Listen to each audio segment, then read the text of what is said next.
So we're just a few days away from the first round of the NBA draft, where the Miami Heat, of course, pick at number 15. And after tons of internal deliberation and tons of debate and changing my mind 1,000 times, I have officially put together my list of the top 5 candidates that I think the Miami Heat should target in the first round. Now, yesterday I put out a podcast and I kind of talked about some needs for the Heat. Obviously, they need size and they need scoring.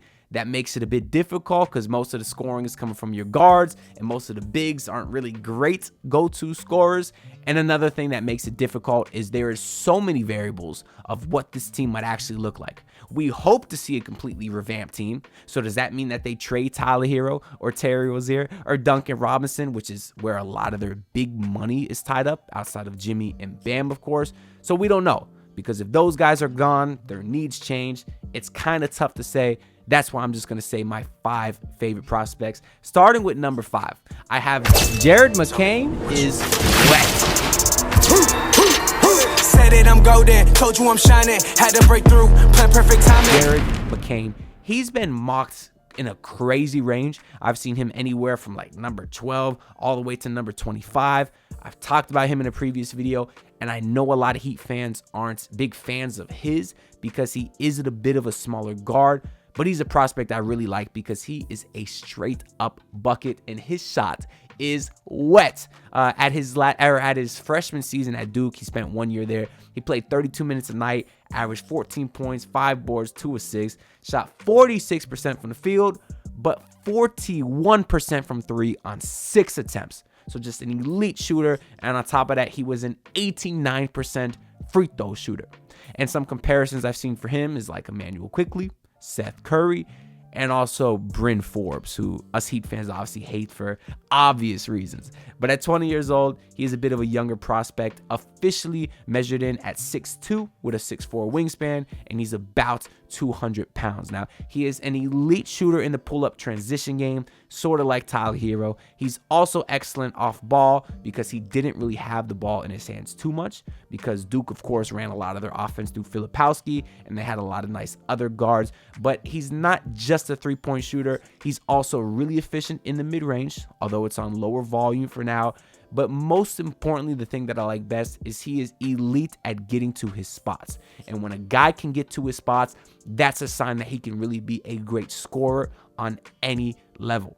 And even though he's 6'1", he doesn't just rely on the jump shot. He's a guy that can sort of also play through contact, and he's not scared to use his body when getting into the paint, because although he's small, and I think that's a very, very great skill to have, especially at his young age. When you have a lot of these smaller guards, you got to learn how to use your body to bump defenders and get angles to finish at the rim. You got to have a great floater, and Jared McCain does have that as well. That's why I think he could be a really great scorer in the NBA as well. Now, he doesn't have spectacular defense or anything like that. He doesn't have a great handle, but he is quick enough and does have, a high enough motor, high enough energy that really makes him very solid on the defensive end. So I don't think he's a guy that'll be an absolute turnstile, sort of like Tyler Hero is, because he has shown great instincts and really great strength. So he's not going to be switchable or nothing like that. But I do think he can hold his own guarding a lot of 1s and 2s. And I think he has a great personality as well. Like, he's pretty,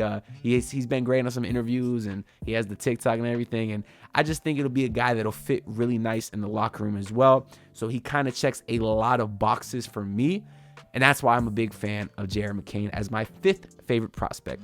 Now, moving on to my 4th favorite prospect, I have a guy that I know a lot of Heat fans like. And that's Kel'el Ware is a straight-up beast. Said it, I'm golden. Told you I'm shining. Had to break through. Plan perfect timing. Kel'el Ware. Now, Ware also has a pretty broad range in mocks. I've seen him taken anywhere from like number 14 to like number 26. He spent 2 years in college, the first at Oregon, the second in Indiana, in which he played 32 minutes a night, averaged 16 points and 10 rebounds with 2 blocks a night, shot 59% from the field, and as a 7-footer, shot 43% from 3. Now, that was only on like just over 1 attempt, so temper your expectations because he was only a 63% free throw shooter, which wasn't great. But he's a guy that has nice form from the outside, and I do think he has some potential to become a Miles Turner type player, maybe a Brook Lopez type player. Those are some comparisons that I've seen, along with Jared Allen as well. And for obvious reasons, I think any three of those guys would be great fits on the Miami Heat. So I would really like Kel'el Ware if he could bring those things down to Miami.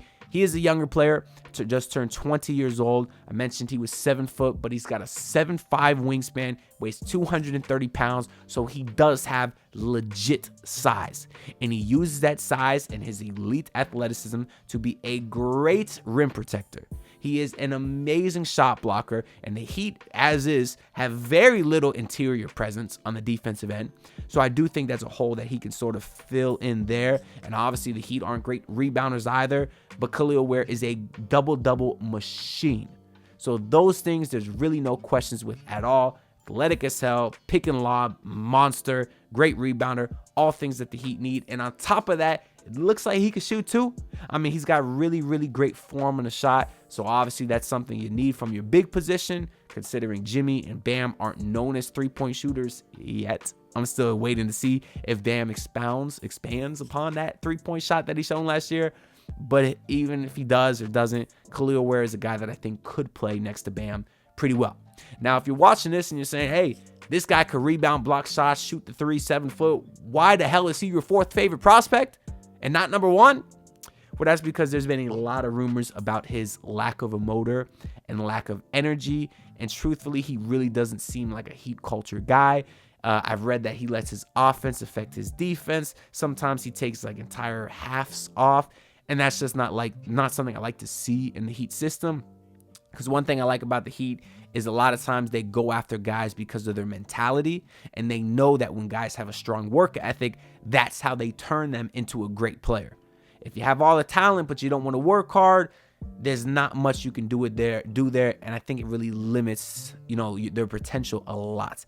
That being said, I'm just reading rumors. The Heat have actually interviewed him, I'm sure. So if the Heat do draft him, I would be very, very excited because it means they don't feel like there's a lot of concerns with his motor. And if that's the case, they think they can develop him. And he has all the tools just to be an amazing player right now and in the future. But that's why he's my 4th favorite prospect. My 3rd favorite prospect is the sniper out of Colorado. Tristan da Silva is a sniper. Said it, I'm golden. Told you I'm shining. Had to break through. Plan perfect timing. It's Tristan da Silva. Now, he's a guy that I've seen ranked anywhere from like 16 to 27. He is an older prospect, just turned 23 years old after spending 4 seasons in Colorado. And in his senior season, he played 34 minutes a night, averaged 16 and 5 on 49% shooting from the field and 40% shooting from 3 in each of his final 2 seasons. And that's on 4 and 5 attempts respectively, 84% free throw shooter. So just lethal when it comes to letting that bang fly. I've seen some comparisons as Kyle Kuzma, Kyle Anderson. Now, I would like both those players on the Heat. Obviously, Kyle Anderson's not as good of a shooter as Kuzma or as Tristan da Silva, but he is very good defensively and also a very versatile player. So if that's something da Silva can bring to the table, I would really, really like him a lot, especially considering he measured in a little over 6'8" with a 6'10" wingspan and almost 220 pounds. So he is a guy that has legit real size to him, projects to be kind of a, stretch 4, starting power forward next to Bam. I think he'd be pretty good in that role. The only reason I have some hesitancy there is because Nikola Jovic obviously was the starting 4 last year, and he finished the season pretty strong. I only think he's going to get better and therefore not do anything to lose that spot. So the only reason I don't have Tristan da Silva higher is because I do think he'll be sort of a bench/role player for quite some time, considering Jovic is even younger than him. But I do think da Silva has all the capabilities just to be an elite role player right now. Obviously, he's an excellent shooter. He shot 62% from 3 on handoffs, 42% from 3 on screens, 41% on catch and shoot, 39 off the dribble. So he can score from 3 in all of these different aspects, and that's something that he can bring to the table right now. but he's not just a one-way player. He's a guy that also has a very high Q on defense. He has the foot speed that's good enough to be a relatively switchable defender, be good on ball, be good off ball. He's not an elite athlete or anything like that, but he is a guy that can hold his own on the defensive end, and he brings that with all the incredible shooting stuff. That sounds like a role player that really any team can use, especially the Miami Heat, because he can contribute right now. Now, my second favorite prospect is, let me tell y'all a secret. Come here. Daron Holmes II might be my favorite player in this draft. I'm not gonna lie to you. I'm golden, told you I'm shining, had to break through, perfect timing. Daron Holmes II, who I've seen ranked a little bit lower than some of these other guys. He's really in the early to late 20s range. He spent 3 years at Dayton, and in his junior season there, he played 33 minutes a night and averaged 20 points, 9 rebounds, 3 assists, 54% from the field, and 39% from three. That's on 2.5 attempts a night, and he shot 71% from the free throw line on 9 attempts a night. Yes, 9 attempts a night. The reason I'm, emphasizing these shooting splits so much is because he is a 6'9" player with a 7'1" wingspan, weighing 236 pounds. So the boy got legit size to him as well, putting up real shooting numbers. Again, 2.5 3-point attempts a game. The form is looking beautiful, has great arc, follow through, elbow win, all that stuff you love to see. Does all of that while getting to the free throw line 9 times, converting at a high rate, and getting 2 blocks a game. He is just an absolutely elite shot blocker as well, similar to Kel'el Ware, except he also seems to be a more reliable shooter, at least with a bigger sample size. Now, not as big. Kel'el Ware was a true 7-footer. Officially at the combine, Daron Holmes measured in at 6'9", but again, he does have a little bit of a bigger wingspan, being 7'1", so he is a guy that I think could play center in the NBA right now. Some comparisons I've seen is Jalen Smith, the young kid from the Pacers, who I really liked coming to the league. He hasn't done much though, but he was sort of looked as a potential, shot blocker, also could stretch the floor, stretch 5 type of guy. But another comparison I've seen that I love is Naz Reid. And I think for obvious reasons, we all know how great Naz Reid would be on the Miami Heat if they could have got him. He was undrafted, by the way, if y'all didn't know, which pains me because the Heat are the kings of finding the undrafted gems, and they couldn't get Naz Reid.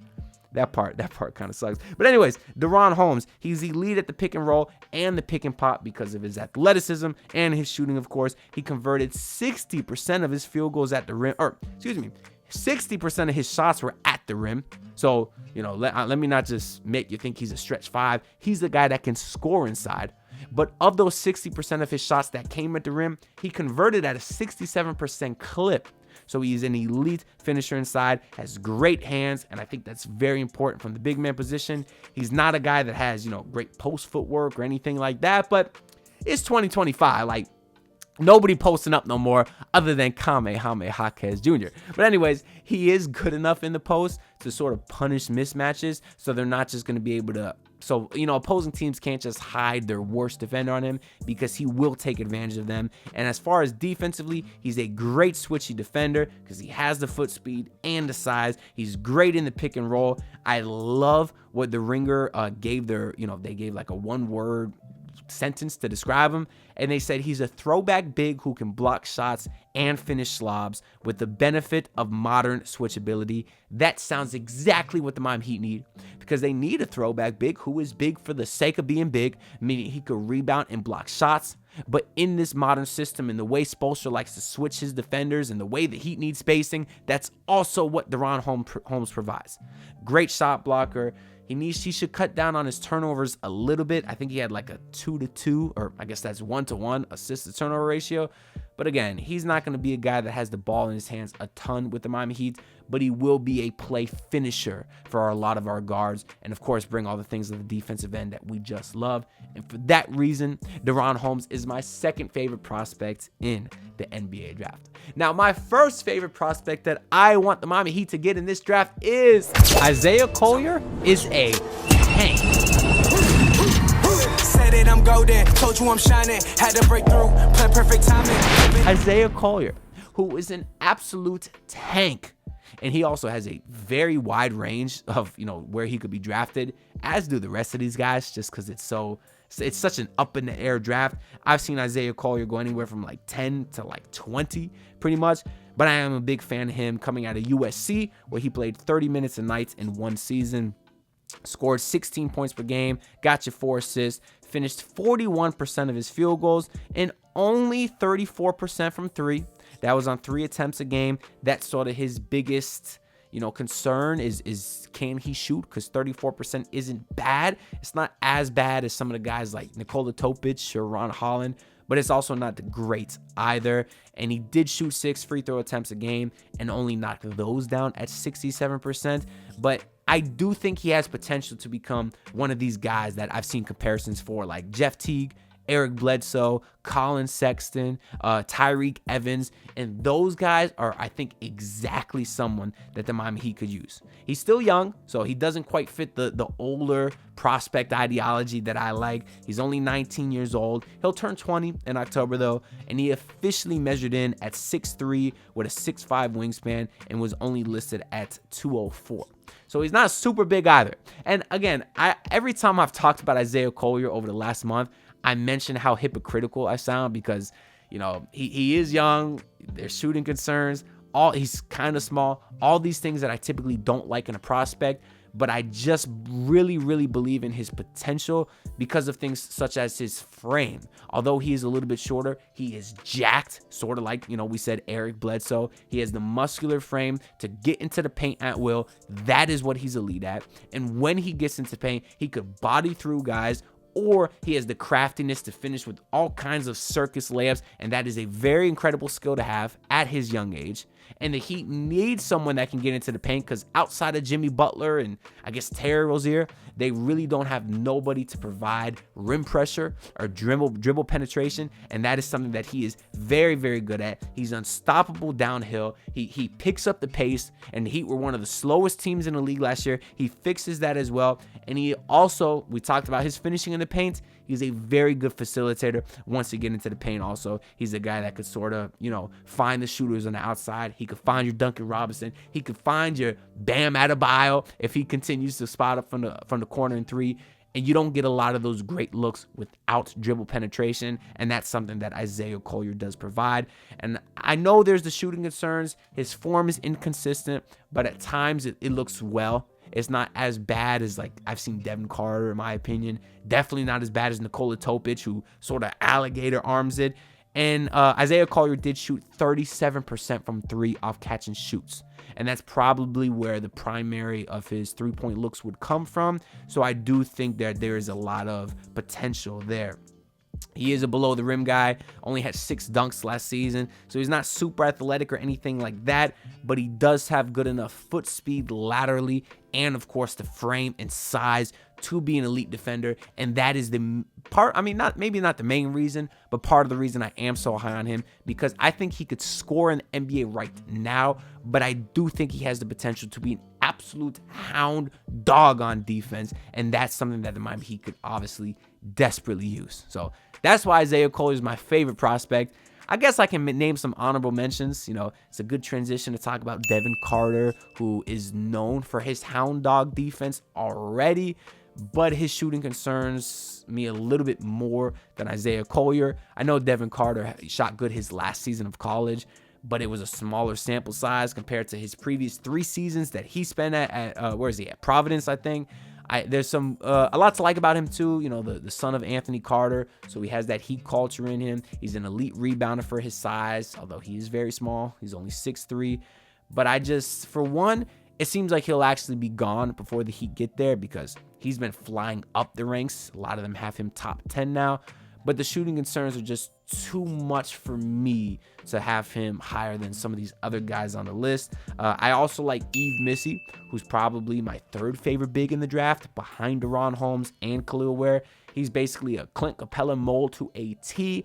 And if the Heat do go for size, I want a guy that's an elite defensive player. That way, when Bam is on the perimeter, guarding guards how he does, you have someone that could sort of still be in the paint to contest the bigs, rebound, and Yves Missy is elite at that.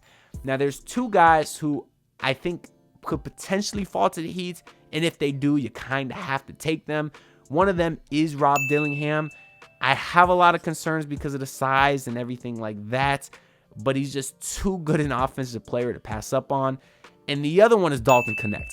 That is my favorite pick in the draft. If we're, saying anyone at all, I like him the best. I think he's a big-time player who makes big-time plays in big-time games, is as elite as it comes when shooting the ball. I just don't think he'll be around at 15 at all.